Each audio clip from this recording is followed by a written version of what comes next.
Hello, guys, and welcome to Haste Club.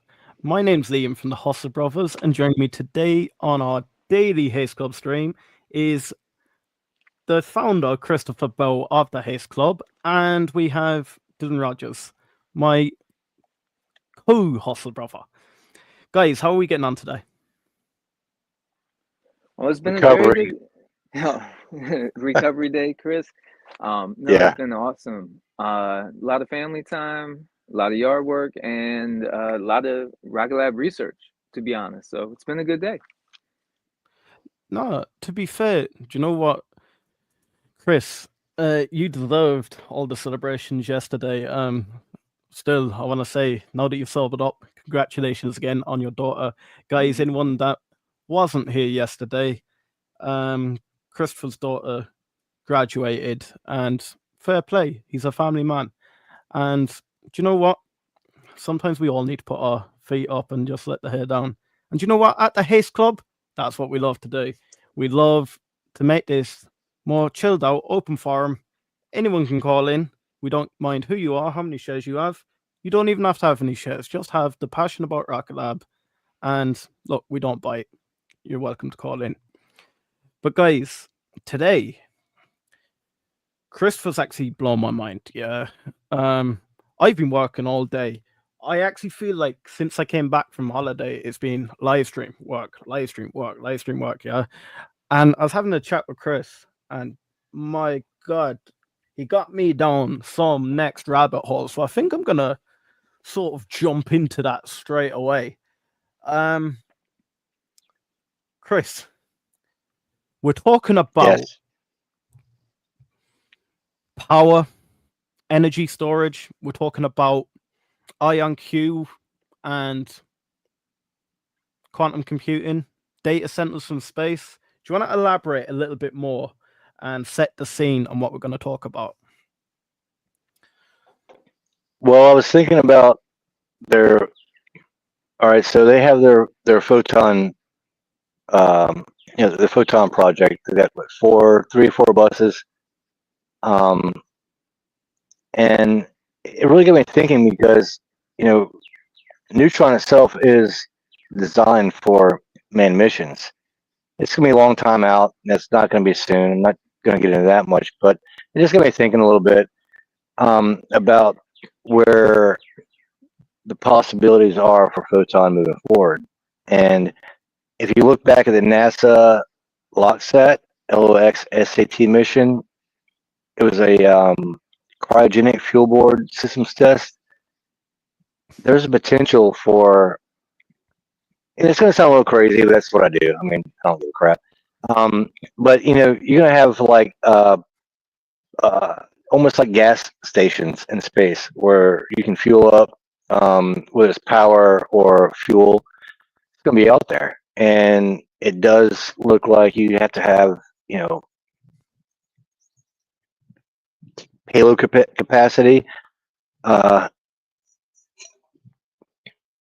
I'm going to get a little bit off topic here a little bit, but it goes back to the geostat. What Rocket Lab has been kind of setting themselves up for, I believe, is we're missing out on a lot bigger picture. Very often we look at a small contract and we go, "That's not a big deal." Well, there's a potential for everything from high resolution sensors or providing backup power for the spacecrafts that are already in orbit. You add in their flywheels, which could be integrated as a payload or a subsystem to store energy and then release it. Even with a small onboard generator, the potential is massive. And I think we're overlooking a lot of the potential for something as simple as the Photon project. Yeah. So, guys, like we like to do here, I want to jump back for anyone that is new to Rocket Lab. So, really, what the Photon project is, they basically have what are they? They're satellite buses. They attach onto the kick stage of Electron, and they deliver you to a precise insertion. So we have 4 satellite buses. They are Photon, which is the standard one. We have the likes of Lightning, I believe, is a communications one. We have Explorer, which is is it a V5 Delta software on it? So they go for your exploratory missions, and then have I got that wrong way around? We have Pioneer as well. Pioneer's for re-entry. But then we're sort of talking about Solero and their ability to create solar power in space. And then it sort of got me down the rabbit hole of, well, actually, how efficient would it be to farm this solar power in space in comparison to down on Earth? And we found out that it's 10 times more efficient per unit of area to farm it in space, yeah? Because you don't have the likes of your weather conditions affecting it. You also have 24 hours supply, so you don't have to worry about night. Then we sort of got down the rabbit hole a little bit into, okay, so we have these photon space buses. We know they can have a payload of about 170 kilos around low Earth orbit, and it's about 40 kilos of payload to interplanetary missions like your Venus mission or any of your Mars missions. But with the likes of the Venus mission or the Mars mission, what they've proven is they can get into a specific insertion pretty accurately. So they, in theory, are able to dock with other satellites. But then it sort of made me get down a little bit further than that. So then I got onto, well, do you have to physically deliver them? Yeah, because the photon space buses have the ability to attach a payload that would have a physical docking station. And yeah, then we can say the flywheel will generate your power and then you'll store it. And then basically, as Chris was saying, like a gas station, like a fuel pump, they'll pump the energy straight in. But then I got into, okay, space-based solar. Is there any other way you can deliver this power? So there is a method where they can store the solar energy, convert it into either microwaves, or this is where you're going to want to open your ears. You can convert it to laser energy. Yeah. What if Rocket Lab announced they're going to acquire Mynaric, which are a laser-based company? No, it doesn't stop there. So you can beam that not only to other satellites, but you could, in theory, beam it down to the ground, but you would need a receiver station. Yeah. Then I got down the rabbit hole a little bit further. You just keep diving. So then I was looking around. Is there any sort of space-based receivers around the US? And at the moment, the only ones sort of eyeing up the idea are the likes of Texas, Wyoming, and Virginia. And what else? VA, baby. VA, baby. But then it got me even further down the rabbit hole. So who is looking at receiving this? The US government and the Department of Defense. And we get right back into welcome to the Haste Club. Dylan, do you want to add anything into my absolute madness of an evening I've had here in Ireland with Christopher, where he was absolutely picking my brain and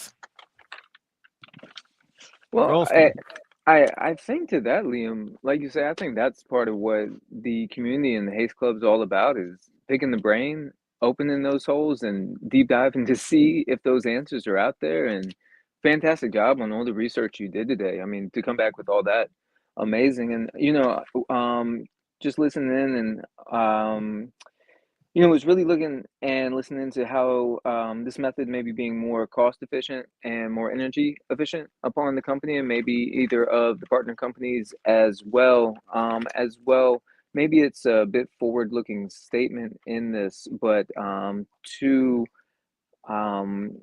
what the really what these missions can accomplish. So could this be with the previous experience, I believe, of the pharmaceuticals that have been able to be developed and then brought to reentry? Could that then develop into something where a quantum computer or quantum computing then can now be developed and then returned down for us to have that ability to use? Sorry, I know I can explain that a lot better, and I might pass it to Chris for a little bit more on it. So really, the quantum computing aspect and really the low energy, and as well as maybe any plays into the data centers, and thinking into the general pollution of what the data centers create here on Earth, and maybe any possibilities of moving some of that into orbit and releasing some of that general pollution from our atmosphere. Yeah. So do you want me to jump into that first, Chris? Yeah, go ahead. Go ahead. Yeah. So what we've done between the three of us, we're looking into the overall pollution of a data center down here on Earth, and we believe it's coming up to nearly 1% is generated by the likes of data centers. But what is that pollution? That pollution is primarily carbon dioxide. But where's the carbon dioxide coming from? It's coming from the likes of coal and gas being burned to produce electricity. Then they also have backup generators, which are primarily used in diesel.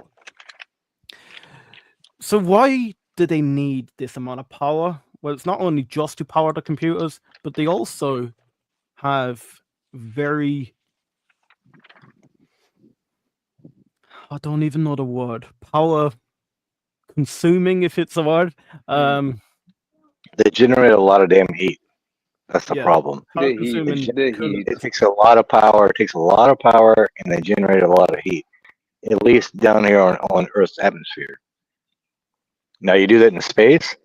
Now, if Varda can produce pharmaceuticals in space, which I could argue that is a lot less stable as far as trying to construct a computer, like a quantum computer kind of system in space. Those are just microchips, right? Much less stable than, or way more stable, I'm sorry, than pharmaceuticals. So why could they not do that in space as well? Yeah. And then, like, going back to even the pollution wise. So, okay, so you bring it up into space. There you go. You sort of take out that aspect of water pollution because cooling system, well, look, we know how cold space is. Number one, that will be more efficient at cooling it. Number two, the heat will just get released there and then. We then have less energy being needed in order to cool these systems. But then we also have another advantage on the other side. We've said that up in space, you can farm solar power at 10 times the efficiency you do down here on Earth. Then we talk about backup generators and the likes of, if you do need the likes of a fossil fuel being released. Well, if we're releasing the likes of carbon dioxide off into space, is that really bad? Because it's naturally occurring in space. So it's a great question. Yeah. I really... They have the ability to do it. We know IonQ, you said it, didn't you, Chris, that IonQ are after buying out Capella Space. They already did. And yes, we know Capella Space is a customer. Yeah, they're already acquired. And they're a customer of Rocket Lab. And IonQ is building a $1 billion facility right down the road from Rocket Lab's Maryland complex. And Great point. it's just fun to kind of think about the fact they might actually do something together, in collaboration in the future. I don't know what's going to happen. I'm just saying it'd be fun to think about. The possibilities are there. Well, and Chris, maybe just to add a point, for me, where I live, there's a lot of real estate that has been looking to have the data center expansion, like the actual infrastructure put on that land. So, you can kind of have the controversy through either residents inside certain counties when those data centers come in, or through legislature, just kind of what would be best to bring in revenue based on that property. Because you're going to put that property, it could be for homes, be for the data center, commercial real estate, it go on and on and on about what the property could be or the land could be used for. So, and again, correct me if I'm wrong, but that maybe being able to remove some of the physical data center infrastructure off of those pieces of land, would that be a possibility as well? It's limited as far as land, because at least as far as Virginia, because most of it's military owned, government owned, or historical. So there's not a lot of land when it comes to that, especially out of Wallace, on the eastern shore. But yeah, that's its value is going to be high, but it's going to be limited. The only question I do sort of have then is, look, people are going to kill me for this because I don't actually know, but how heavy are the likes of these quantum computers that you'd want to deliver back down to Earth? Just because we know we sort of have a limit on your Pioneer for re-entry of, now you can correct me if I'm wrong, but it's about 170 kilos. Now I don't expect a quantum computer to be heavier than 170 kilos, but I genuinely don't know. Chat, if you can help me out on that, please let me know. And really, do you have to deliver the quantum computer back, or can you just transmit the data straight back down to Earth? Is there any need for the quantum computer to come back down to Earth? Well, Liam, like you know me, I'm the kind of guy that's like, hey, look, I want to get to the moon, but I believe that to get to the moon, you got to shoot for the stars. So when I'm doing my research, I'm doing my thesis and my crazy, out of the box kind of hypothesis of what I think is going to go on. There's a lot of things that would come with that. I'm not saying it's going to happen. It's probably not a reality, but we gotta have fun with this kind of stuff, man. It's more fun to think outside the box and think about what the possibilities are, because again, we don't have to hit the stars. If we're hitting the moon, we're all making money. It's golden. No, and I think it's a great theory and a way to go off of, Chris. I mean, just from what I've learned with you guys, and just again, when you just speak about the energy consumption and the 10x ability to gain that solar power, by taking that off of land and putting that into maybe Leo, or maybe even a little bit lower in orbit, because always I want to be as factual as I can and defer to Chris and Liam to correct me as always, and there's no problem with that. But I think factually looking at an opportunity to increase a energy source by 10x, I don't think it's crazy to think that anybody, public, private defense would overlook an angle like that. Yeah. And then it sort of like got me like really thinking now too. So when they're thinking of making the likes of these moon bases, we know that Rocket Lab have the ability to deliver to lunar orbit or even interplanetary orbits. So then what's stopping them, if they can achieve something like this, being the power supplier for your moon bases? Well, we're gonna have to have power out. We're gonna have to have power out there. There's not. All right. I didn't mean to interrupt, but you made a great point. Especially, it's great timing. And guess who just came in? Francisco. Look at his comment. And he's always ahead of the game. Jesus Christ.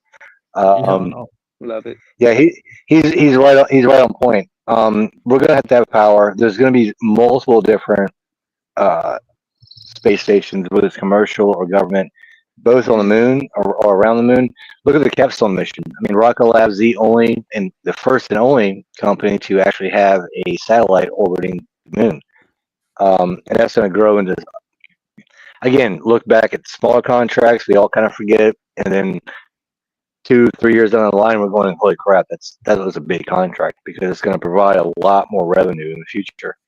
But yeah, thanks, Francisco. Man, I miss you, bro. Get back on X, hit me up, and yeah, guys, look up the power. That's a biggie.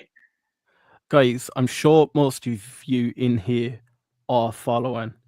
You can't at the moment, but as soon as he gets back on there, make sure you follow Francisco Ramirez on X. This guy is an absolute genius, and he is the guy that actually introduced me to the ideas and concepts of like power storage in space, solar farming. So, do you know what? Chris will back me up on this. Look, the guys are open and honest. They're willing to be wrong, but these guys are willing to actually put out their thoughts. And look, they have a good track record. They have been right quite a few times.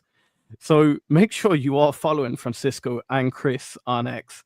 And while you're at it, make sure to follow Dylan too, because Dylan is the new addition to the Hustle Brothers.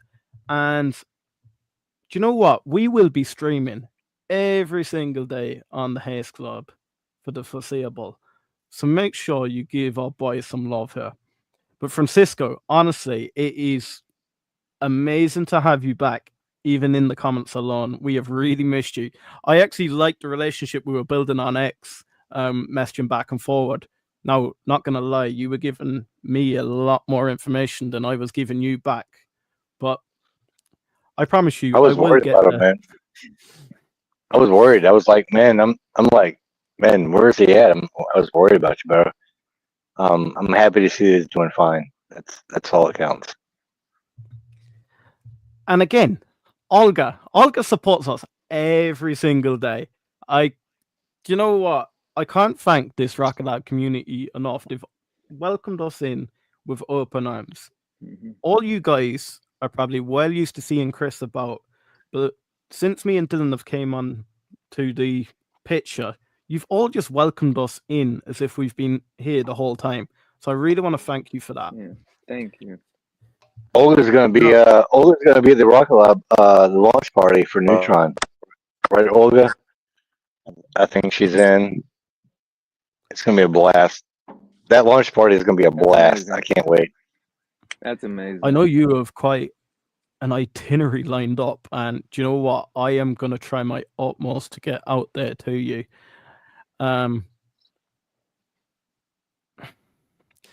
We need more of a solid date for Rocket Lab before I would be able to more or less concretely say I'll be there in person. However, I'm more than willing to make the trip, even just to meet you two guys. My God, it'd be worth it just for that alone. Even if we have a scrub, I'm delighted. And if we can meet some of the community, that'd be amazing too. Oh, we're gonna hang out with we're gonna hang out with Ashley Vance. So you know the author Ashley Vance, but it's gonna be a blast, man. We're gonna have fun.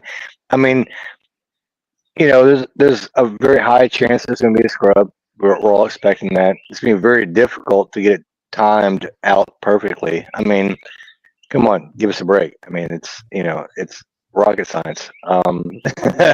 It's not gonna be easy, but that's not the point behind it all. It's the fact that we all talk on X, we all talk here on live, but we get a chance to meet each other, hang out, and have a few drinks, have some great food. It'd be a lot of fun. It'd be great to see a successful launch. It'd be great, but we'll still have fun either way. I mean, hell, it's the beach. It's the Atlantic Ocean. It's gonna be a lot of fun. What's the weather like over there, Chris? Oh, it's beautiful. It's mid 70s. Today, yeah, beautiful. But like you said, Chris, too, and obviously the successful launch would, I'm sure be what everybody in the community would love to see. That would be just so exciting and exhilarating for everybody, either whether you're there in person or watching it live or however you happen to catch the news on that launch. But I think, like you said, Chris, and to the point, Liam, of maybe trying to drag you down here no matter what. It's even to go through that experience, and if it was a scrub, having the community together and just experiencing the build up, and even to it, I think is an amazing opportunity. And Chris, I think you're right on it, where having that community together to experience that is just a beautiful thing. Do you know what? You're already selling me on it, guys. Nah. I think I just had to book the ticket tonight, What I want to jump in. So, Francisco, Yeah. remember, Peter Beck said they're willing to do an Investors Day when Neutron is on the pad before the launch. We can all meet up then. Olga says, of course, I won't miss it. Guys, do you know what? Let's get the family together. We're going on holiday, boys. We have to. Just have That's to. amazing. But one thing I want to say before we get any further. Guys, we have a creator that has just joined back into this Rocket Lab space. She was an OG from the start. She was here before many, many, many investors were. She has a clear eye for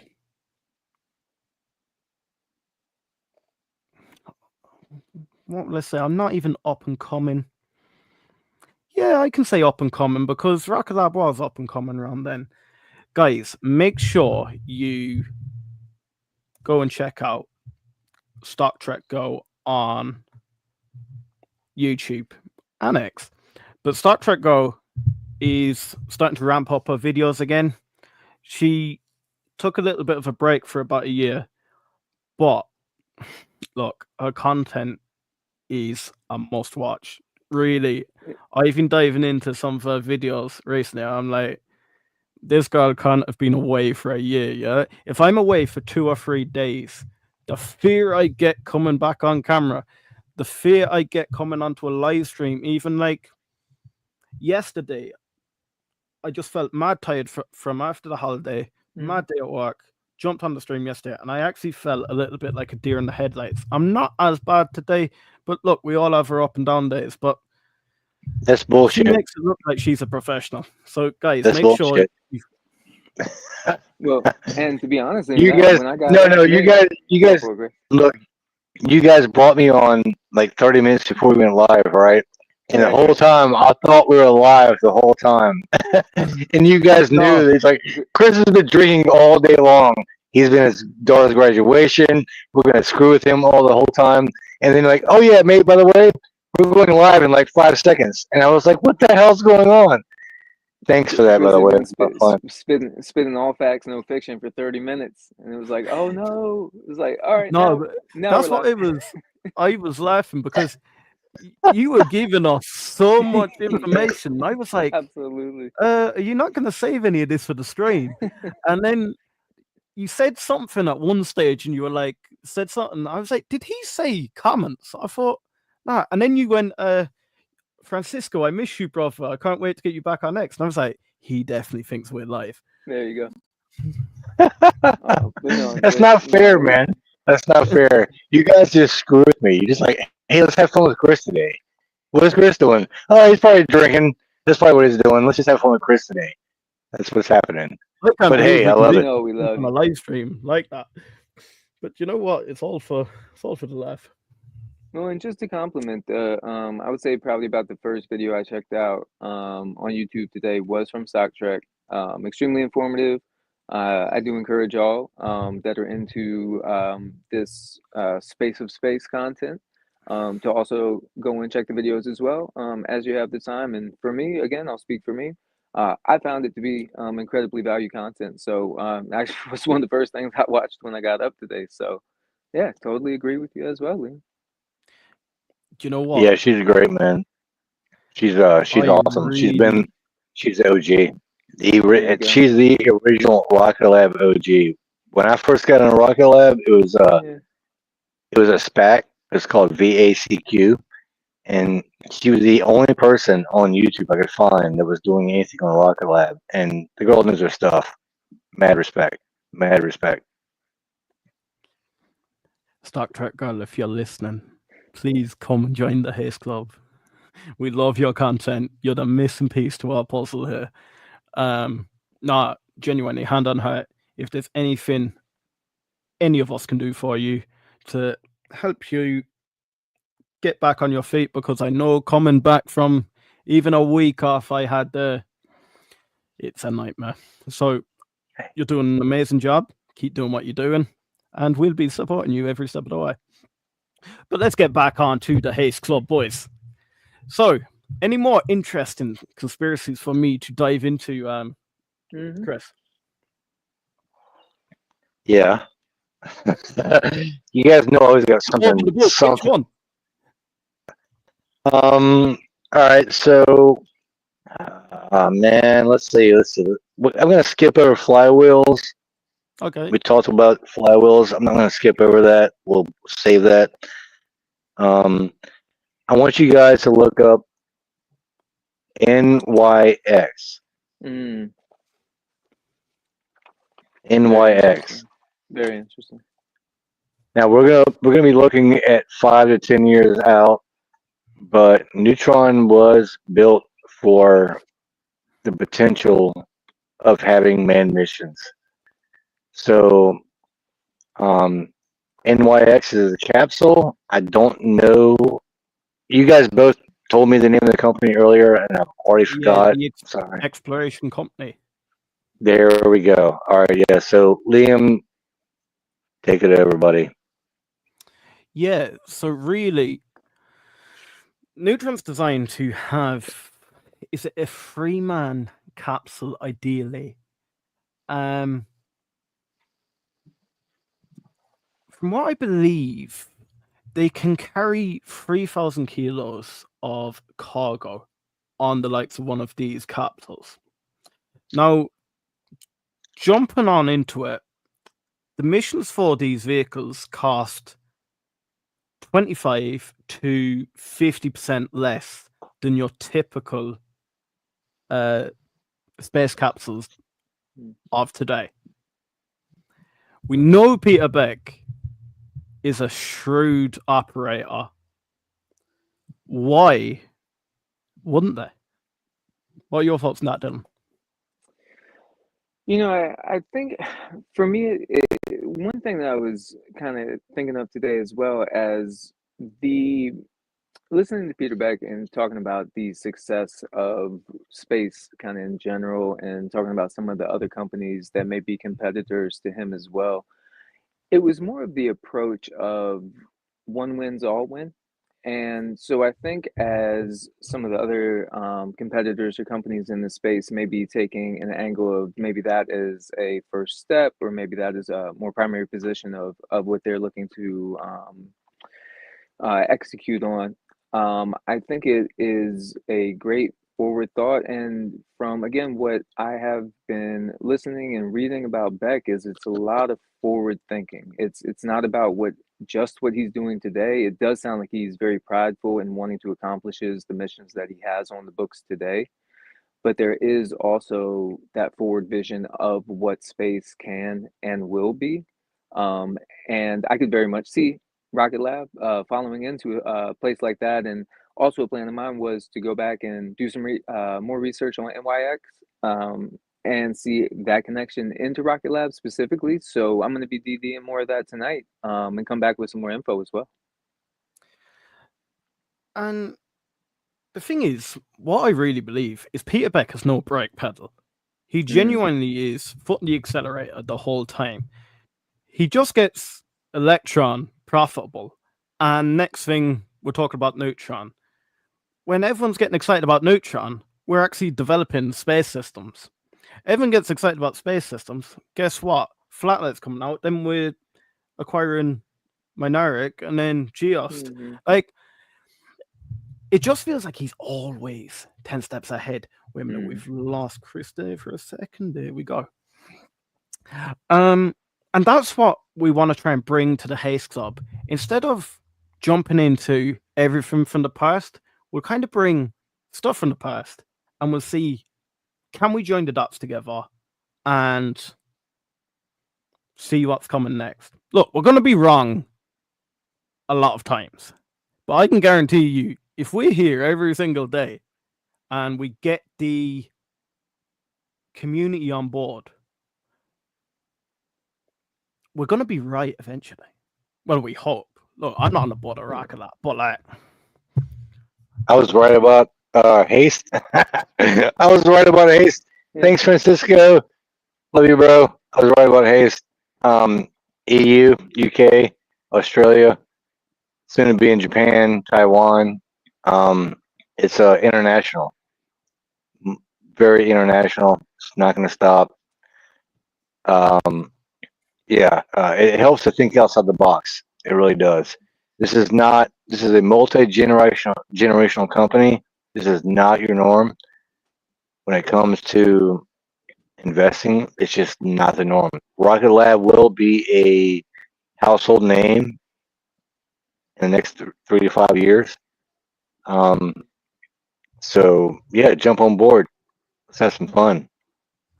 there's a Best. reason why they changed the name from Rocket Lab USA. Mm-hmm. Like, honestly, like you said it yourself, Chris, we're talking about Australia, we're talking about Europe, we're talking about Canada. Like, there's just so much potential here. And I don't think we're anywhere near even just past the iceberg.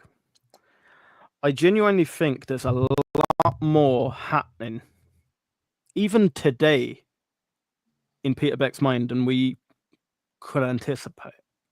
We're talking about energy generation and storage and beaming back. We're talking about lunar missions and supplying energy there. We're talking about data centers. We're talking about pharmaceuticals. I know there's going to be something we haven't even seen coming. But that's the exciting part about this company. Mm-hmm. Like, you can wake up tomorrow and they've made an acquisition of a zoo. Like, you really don't know what's coming out. But Chris, any other mad ones for us? Bro, I think that's enough for today. I mean, it's a lot of rabbit holes to dive down, and I'm sure we got some great people out there that do the research that will give us some feedback and tell us where we're wrong, and we'll all learn a bit more about the company and see more about what their future predictions are going to be. That's always a positive. And Francisco, back in, look at this. It's all about energy and AI. I wouldn't be surprised if Peter Beck is invested in that and helping those guys. And the thing is, like, Hey, we know the world. Add Francisco to yeah. I got to talk to Francisco, man. I got so much to tell him because there's about 4 or 5 things I haven't even shared with you yet. Liam, no offense, Yeah. but I'm waiting. I'm waiting because man, that guy his research is unreal, and I know that. Bro, dude, Francisco, we're gonna be on the same page. I can't wait to talk to you, man. It's driving me crazy. So I've got to find a way to contact him. If we can get him into get back on X, if possible. But yeah, there's a few more things adding on to what we've spoken about today. We can go a lot deeper. We can go a lot deeper. And then, like, you know what the thing is with Francisco? I just think like he explains it in such a way. Like I'm not going to share any of these because that's completely private or whatever.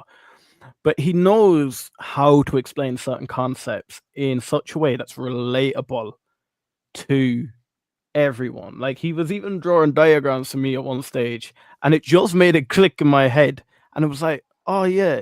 And then you had the GEOS announcement come out, and I was like, Francisco, man, you know your stuff.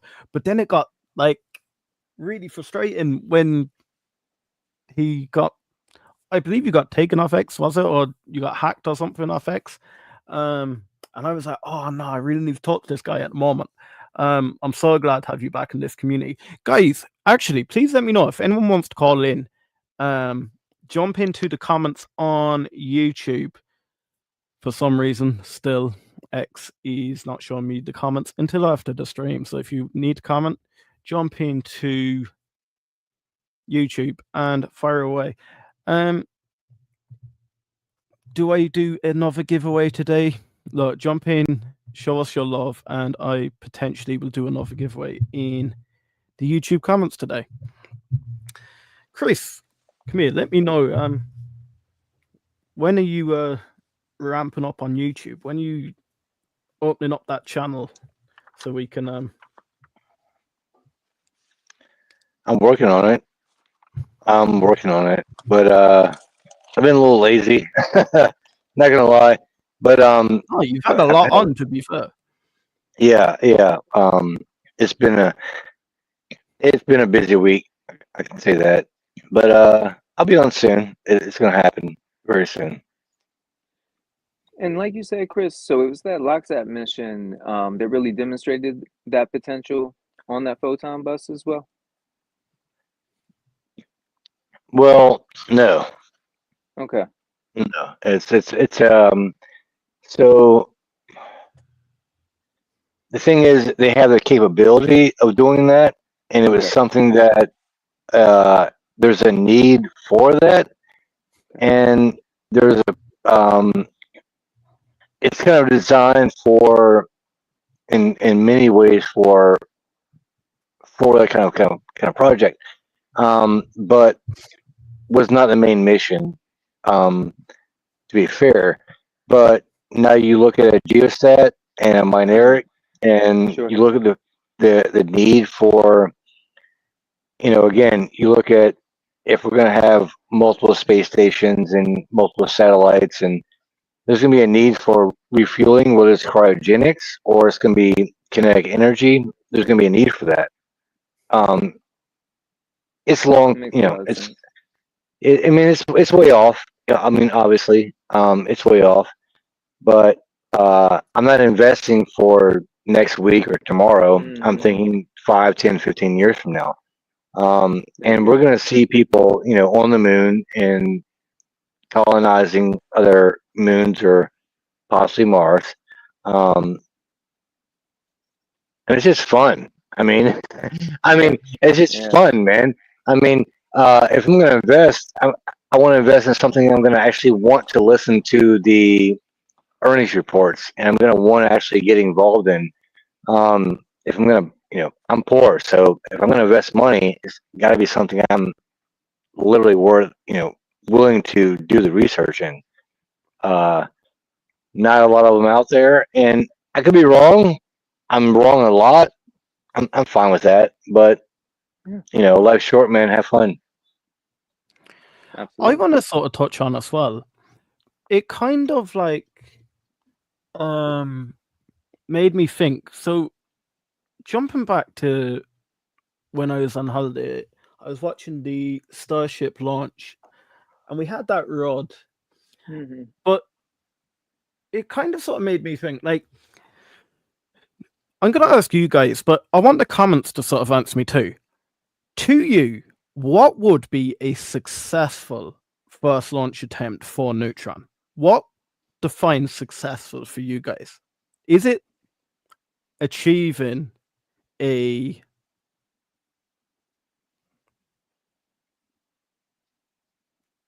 re-entry, or would you be happy to just pass the likes of MECO stage separation and then work on your flight data, say something comes up? I think we lost Chris there, but what it would be successful for you, Dylan? Well, and I think it would be great to hear the chat and hear what they think the success would be in that. And Chris, if you want to take it first, do you want to go first on what you would find in success through the Neutron mission or the Neutron launch? Because I have some thoughts on that. That's not all right. So this is going to be not the most popular opinion, but I'm actually expecting a full success, 100% Full success. 100% success. That's exactly what I expect, and Love it. I say that only because that Peter Beck does not screw around, man. He does not screw around. They're testing and testing. My biggest concern from the beginning was the Archimedes engine. That's always been at Francisco, anybody. That's as far as the Neutron and building the components for it and everything that goes into the landing and the launch pads, all that kind of stuff, the infrastructure, never had a concern. The Archimedes engine was always my main concern. And now they're trying to perfect their vacuum engine, which is going to be the second stage. Once that's done, the rest of it, and I'm going to get some flack from this, and that's fine, but I don't care. I really don't. If once they're done with the engines, once they have them perfected, Neutron is done. They're done. And yes, I do expect a 80+% success rate on the very first launch. No problem saying that. I love that. I want to sort of like flip the coin now. So, say we get to orbit, yeah, and we have a rod on re-entry. Would you call that a failure, or would you be happy enough with that? We get this thing off the launch pad on the first attempt with no crazy, if it's something that Rocket Lab, because look, when they did Electron, I don't know if it was a first or a third, or it was very early on. And it was their software from the from who they were launching with, wasn't it? It wasn't even their fault. Yeah, but they initiated the actual rapid whatever. They did exactly, but they did it from the console, the control console. It wasn't the rocket blew up; they blew it up themselves.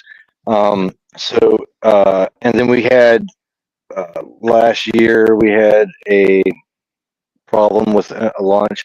That's 2 out of 66. You had 64 successful. That's what Electron. Haste is 100% successful. It's not the first time they've done this, guys, and it's not like they haven't. They're not making all the tests possible. So yeah, I do expect a very high success rate with the initial launch. So Peter's pretty confident that like making a small launch vehicle as efficiently as they have and as cost effectively as they have is harder than making the likes of medium lift launch vehicle. The only thing that may be sort of like, look, I wouldn't be too disappointed if they failed on re-entry, just because they haven't we haven't seen them do it before.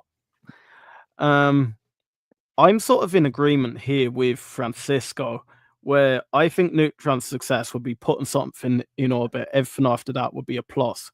And the reason I think that is because at the moment, we're used to having an expendable rocket. So as long as you can sort of achieve your mission at the moment, I know potentially you would probably have to deal with like a flight mishap with the FAA, but I believe if they can get something into orbit, look, I'm pretty happy with that. Olga says a safe re-entry after goal reached. And look, if we get a safe re-entry, my God, that Neutron party will be bigger than ever. But look, we're gonna have fun anyway. What did Last election, yeah, go on. no, what did Francisco just say though? The Francisco said, potential to actually put something in orbit on an initial flight, and we have talked about this before. Is that far-fetched? Is that crazy to think about, or could that possibly be a reality? Could Rocket Lab actually think, hey, while we're going to do a test flight, let's just go ahead and test the whole damn thing? go into full orbit. Now, out of pure interest, is Neutron coming on as a fully usable launch vehicle when it goes online, or is it a test flight? Because as a test flight, are they allowed to go into full orbit? Chat, please let me know on that. Allowed? Allowed as in housed. What do you mean by allowed? So the problem is when you go into full orbit, you can be going over some highly populated areas. And with a test flight, you're sort of out of the way in case a rod occurs. Well, So, we do launches out of Wallops, and it is arguably the most populated launch area. I mean, Washington D.C., Baltimore, everything is very close in proximity. So, yeah, Dylan, you know, you're in Virginia. We have the second largest naval weapons station in the world as far as building out of Northrop Grumman. We have the number one actual naval station as far as the U.S. Navy. Langley, Quantico, D.C., but we're launching right out of Wallops. Okay, so you have to have Pentagon clearance minimum to be able to launch out of Wallops. What does that mean? That means you have to have government clearance, plus you're going to also do massive government contracts. That's where the Haste program came in. Do you think for a second that we got Wallops for nothing? No, there's a contingency upon that. You don't get Wallops unless you're giving something back to the government. We had to prove that Haste worked. That's how we got the U.S. Space Force investment into Neutron. that's a good point.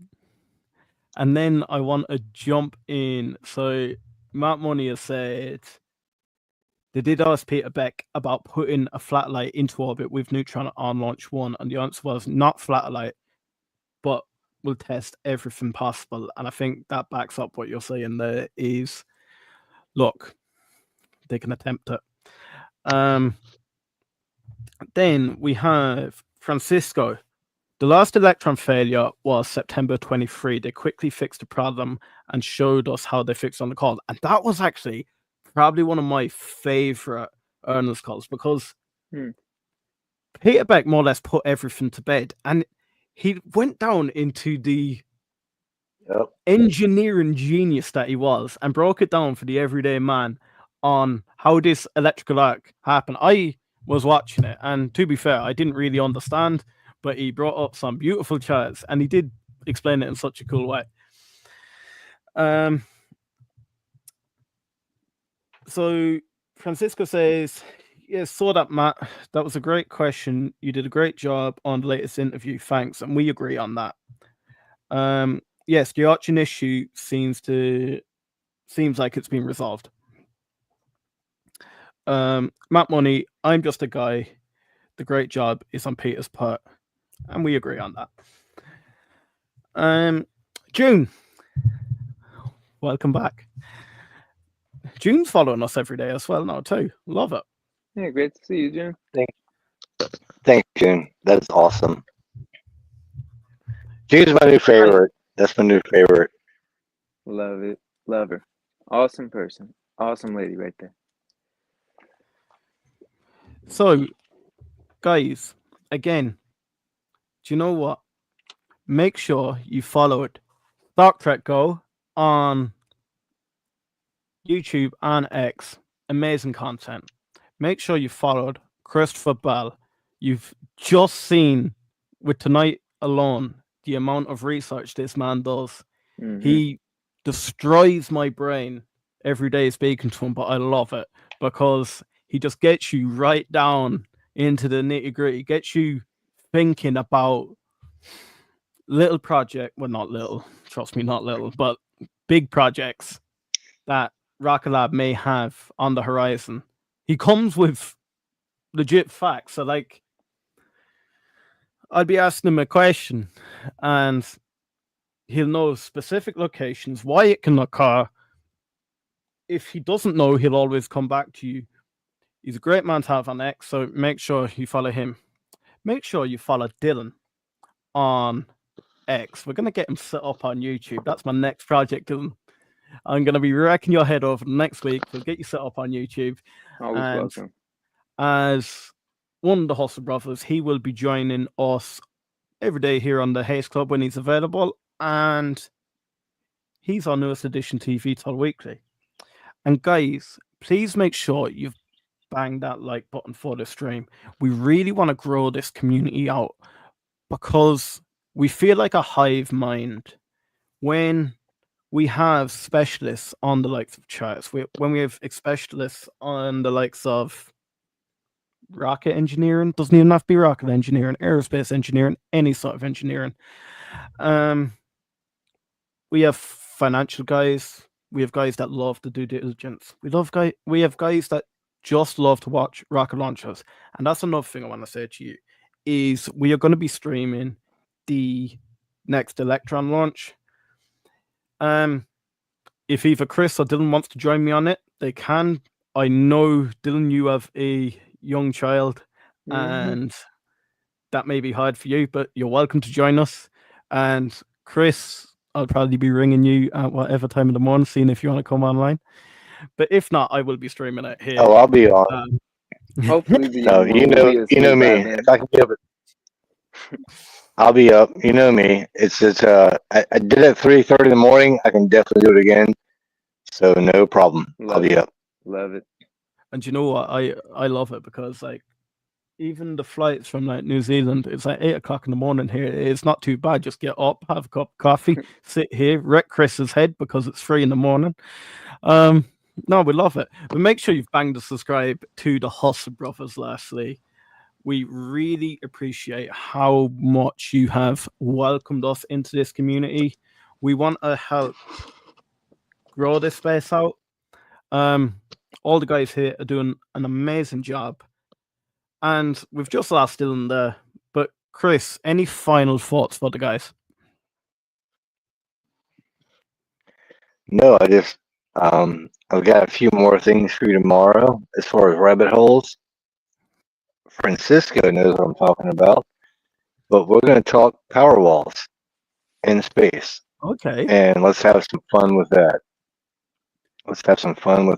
Thanks, Francisco. Really good. Hey, bro, hit me up, find me, but bro, I gotta talk to you. I gotta talk to some Francisco because I got some crap to talk to that guy about. But no, thanks everyone. June, awesome. Thank you, Matt, everybody. Thanks for joining in. This is great. Let's do it again tomorrow. Yeah, guys, thank you, June, Matt, Francisco. Who else have we got in here? Midwest. Mm-hmm. I think that's about Midwest, yes. Dylan, any final thoughts for the guys? I think this has been a fantastic chance to get together with you guys again. And it's always good to be forward looking on companies that we invest in and what the possibilities are. And I think it's good to just kind of keep picking the brains of each other. And that way we get to the factual answers, and just looking forward to having another chat with you guys and doing another live with the Haste Club.